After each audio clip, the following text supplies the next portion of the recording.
Yosemite is only a 5-hour drive from our house here in Los Angeles. A drive through very different terrain than that of what we're used to here so close to the coast. About a week before we left on our trip, it came to our attention that this would likely be the hottest weekend all year, and it did not disappoint. 6 months before our trip, I booked us a room at Auto Camp, which is a rather upscale glamping location. Although the Airstreams were taken, I had the opportunity to book a yurt or a cabin. I opted for the former, without knowing our weekend's weather would be an average of 112 degrees. Auto Camp is nice. It's a bit overpriced. There is a pool we could jump in. Did I say it was hot? Hikes were out. Long walks were out. Sitting in the tent was out. The pool was slammed.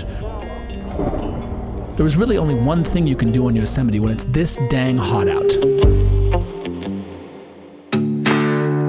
Get up early, and when the world heats up, sit in a river. First things first, though, an exploratory drive through Yosemite Valley. See it, Ellie? Yeah.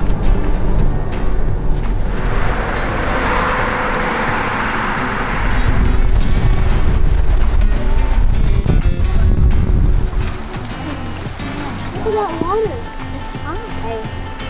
Real high. Look at the water.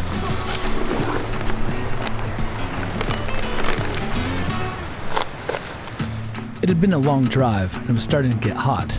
So while the boys were exploring nearby, I sat quietly and watched a waterfall.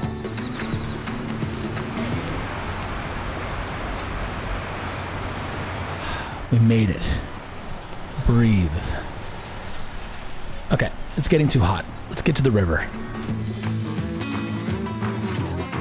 I came across this spot while driving through the valley. A couple of nice curves to the flow which created deep spots, and it was running strong enough to float for a few thousand feet while looking up at the majesty of El Capitan. The first day we parked it on the bank of the river right here. Met some nice people, probably stayed a little too long, and got a little too much sun. What's up, dragonfly?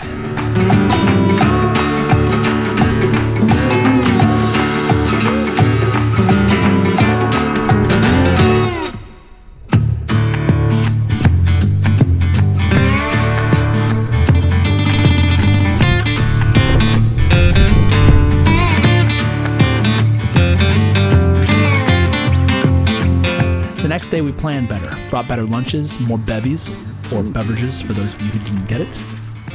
We hiked our way another few thousand feet upstream until we found a sandy ledge under some trees which overlooked the water.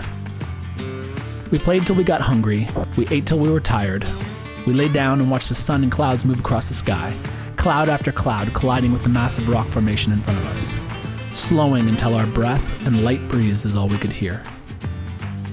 Back to the water, waiting, jumping. We did a family jump and it was awesome, but the camera died, so we didn't get it. This was a good day. The only reason we knew it was time to leave is another group of 10 to 15 people showed up with a very different vibe. I can feel the giant rock behind us. No. It's cool. You see, I'm not necessarily a religious person. I'm not sure what being religious means at this point either. I do know that these types of places are absolutely sacred to me. We took a long drive on our last day up to Glacier Point. From this spot, you have an unobstructed view of the entire valley, including the focal point, the almighty Half Dome. I sat there attempting to have a quiet moment of reflection in what I consider to be one of the most sacred spaces. Unfortunately, most of that space was taken up by a large group of tourists yelling at each other about how to get the best TikTok pose. I don't know why this hurts me so much, but I can say that I would never do this in someone else's church, synagogue, or mosque. Breathe. Find a quiet spot to sit in a river. Look up. Breathe. I wish so much that during our trip it was a more tolerable 80 to 9 degrees. Breaking 90 in a beautiful place like this makes it difficult to enjoy, especially with little human beings in tow. However, this trip I will remember forever. It's so incredibly humbling showing my boys the extreme awesomeness of a place like the Yosemite Valley, the statues and monuments of hundreds of thousands of years of natural work. We are insignificant. We are insignificant in this world, and yet we treat it as if it is ours to impart our will upon. Trying to remind myself what life is, why I'm here. Remind myself what I work for, what I love for. Remind myself to enjoy my surroundings. Push myself a little further, expand my mind a little further. Be a little bit better than yesterday. Be the example I want to see. Even if it's 115 degrees, go outside, find somewhere quiet, then enjoy that spot as long as you possibly physically can. You'll thank me.